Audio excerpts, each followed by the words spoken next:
ସୁନାଗଡ଼ ନାମକ ଏକ ସୁନ୍ଦର ଗାଁଟିଏ ଥାଏ। ସେହି ଗାଁରେ ଆମ୍ବ ଓ ତା ସ୍ତ୍ରୀ ରାଣୀ ଆମ୍ବ ବାସ କରୁଥାନ୍ତି।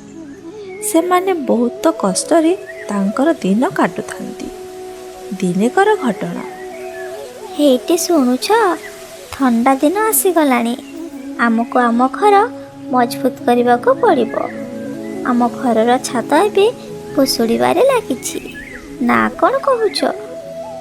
ହଁ ରାଣୀ ଆମ୍ବ, ତୁମେ ଠିକ୍ କହିଛ। ମୁଁ ଶୁଣିଛି ଏ ବର୍ଷ ସବୁଠାରୁ ଅଧିକ ଥଣ୍ଡା ହେବ। ସେଇଥିପାଇଁ ଆମକୁ ଆମ ଘର ମଜବୁତ କରିବାକୁ ପଡ଼ିବ।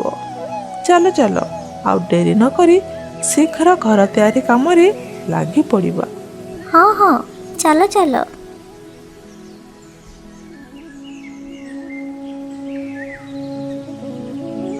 ଆରେ ବା, ତୁମେ ତ ଘର ତିଆରି କରିସାରିଛ।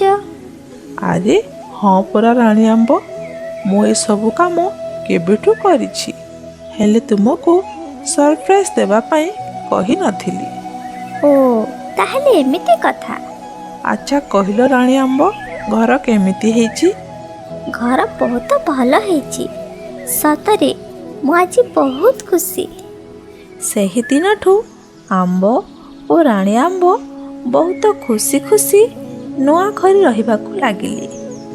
ଏବେ କୁହ ସାଙ୍ଗମାନେ, ଆମ୍ବ ଓ ରାଣୀ ଆମ୍ବର ଗାଁର ନାମ କ'ଣ ଥିଲା? କମେଣ୍ଟ ମାଧ୍ୟମରେ ଆମକୁ ଲେଖି ଜଣାନ୍ତୁ। ନେକ୍ସଟ ଏପିସୋଡ଼ ଦେଖିବା ପାଇଁ ଏହି ଭିଡ଼ିଓକୁ କ୍ଲିକ୍ କରନ୍ତୁ ଏବଂ ଆମ ଚ୍ୟାନେଲକୁ ସବସ୍କ୍ରାଇବ୍ କରନ୍ତୁ। ପାଖରେ ଥିବା ବେଲ୍ ବଟନକୁ ଦବାଇ ଦିଅନ୍ତୁ। ଯଦି ଆମ ଭିଡ଼ିଓଟି ଭଲ ଲାଗିଲା ଗୋଟେ ଲାଇକ୍ କରନ୍ତୁ ଏବଂ ଗୋଟେ ସୁନ୍ଦର କମେଣ୍ଟ କରନ୍ତୁ। Thank you.